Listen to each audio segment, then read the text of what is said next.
नमस्कार, आप देख रहे हैं जन प्रकाशन न्यूज और मैं हूं आपके साथ अनीशा।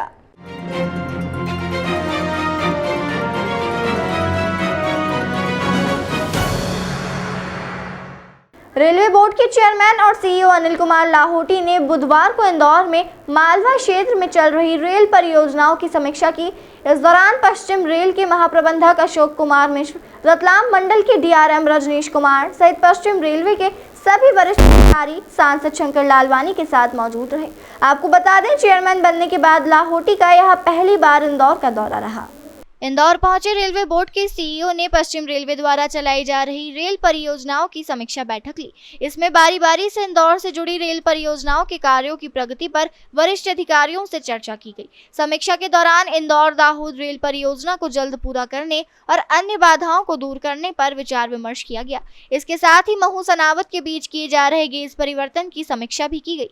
इसमें अब तक हुई प्रगति की जानकारी अधिकारियों ने दी और कहा कि यह कार्य जल्द से जल्द पूरा करने का कार्य किया जा रहा है। इसी के साथ चेयरमैन द्वारा इंदौर और लक्ष्मीबाई नगर रेलवे स्टेशन नवनिर्माण प्रोजेक्ट पर भी चर्चा की गई। उल्लेखनीय है कि इंदौर रेलवे स्टेशन का नवनिर्माण किया जाना है। इसके लिए 1000 करोड़ का प्रावधान किया गया, जिसका कार्य भी जल्द ही शुरू हो जाएगा। फिलहाल पश्चिम रेलवे ने रेलवे बोर्ड को इसका प्रस्ताव भेजा है। स्वीकृति के बाद नवनिर्माण कार्य शुरू होगा। इसके साथ ही उन्होंने इंदौर को मिलने वाली वंदे भारत ट्रेन की सौगात को ठंडे बस्ते में डालते हुए कहा कि फिलहाल ऐसी कोई प्रक्रिया नहीं की जा रही है। यह सौगात पीएमओ ऑफिस देता है, तो जब भी इंदौर की दिशा में कार्य करने की बारी आएगी तो वंदे भारत ट्रेन की सौगात दी जाएगी। आपको बता दें, चेयरमैन के आगमन को देखते हुए पश्चिम रेलवे और रतलाम रेल मंडल ने इंदौर रेलवे स्टेशन पर पहले ही तैयारियां शुरू कर दी थी। स्टेशन पर विशेष साफ सफाई के कार्य सुबह से ही शुरू हो गए थे। प्लेटफॉर्म के साथ साथ पार्किंग क्षेत्र की साफ सफाई की गई थी। दोपहर तक मशीनें चलती रहीं।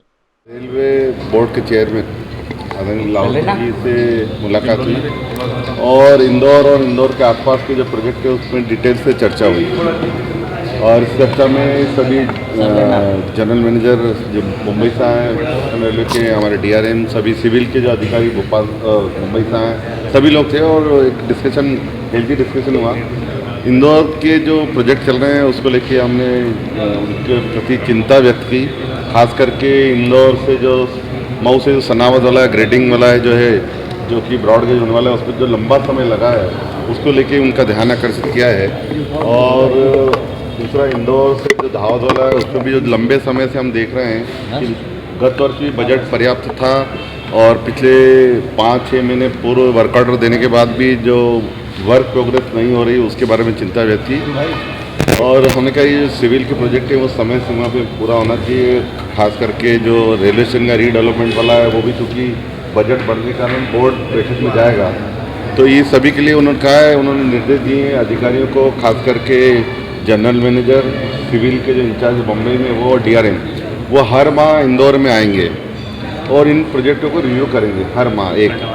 देखिए, इंदौर में आने का मेरा मुख्य उद्देश्य यह था कि जो इंदौर के पास में रेलवे के प्रोजेक्ट्स हैं, जो कि उसमें से कुछ प्रोजेक्ट्स काफ़ी पुराने भी हैं, उनकी जो प्रगति है उसका समीक्षा करें और जो वो प्रोजेक्ट्स हैं उनको कैसे स्पीड अप किया जा सके, इसके बारे में जितने भी अधिकारी हैं यहाँ पे रेलवे के, निर्माण विभाग के, रतलाम डिविजन्स के, उन सब से इस संबंध में विस्तार में चर्चा की है और उन प्रोजेक्ट्स को किस प्रकार से स्पीड अप किया जा सकता है इसके बारे में मैंने सभी से डिस्कशन किया है और इसके बारे में निर्देशन को दिया। सर, इंदौर का जो स्टेशन है, इंदौर का जो सर्वे रिपोर्ट है सर, 26 ईयर से पेंडिंग है सर। कौन सा? महू, पर्टिकुलरली महू से सनावत के बीच में सेक्शन का। उसमें देखिए, मुख्तियारा से लेकर के जो पाताल पानी के बीच का सेक्शन है उसकी 2019 में उसकी स्वीकृति हुई थी, लेकिन जिस समय वो जो पुरानी रिपोर्ट बनी थी, पुराना सर्वे था, वो उसमें ग्रेडियंट स्टीप रखा गया था 1/100 का। तो ये जैसा आप जानते हैं कि बहुत पुराने सर्वे थे, ये काफ़ी पुराने समय से। उसके बाद में इस प्रोजेक्ट में बहुत समय तक धनराशि उपलब्ध नहीं हुई और इस बीच में चेंज ये आया है कि अब इसमें इस डायरेक्शन में हमको गुड्स मूवमेंट की भी रिक्वायरमेंट काफ़ी आ गई है ओवर द ईयर्स जो डेवलपमेंट हुए हैं उसके कारण से। तो ये पाया गया कि अगर हम 1/100 का ग्रेडियंट रखते हैं तो हमेशा से यहाँ ऑपरेशन में दिक्कत आएगी। तो चूँकि रेलवे लाइन जो एक बार बनती है वो हमेशा के लिए है, तो इसलिए इसका दोबारा पूरा सर्वे किया गया है और वो सर्वे का कार्य पूरा हो चुका है, अलाइनमेंट फाइनल हो गया है और अब इस काम को आगे टेक। देश दुनिया की तमाम खबरों के लिए चैनल को लाइक, शेयर और सब्सक्राइब जरूर करें।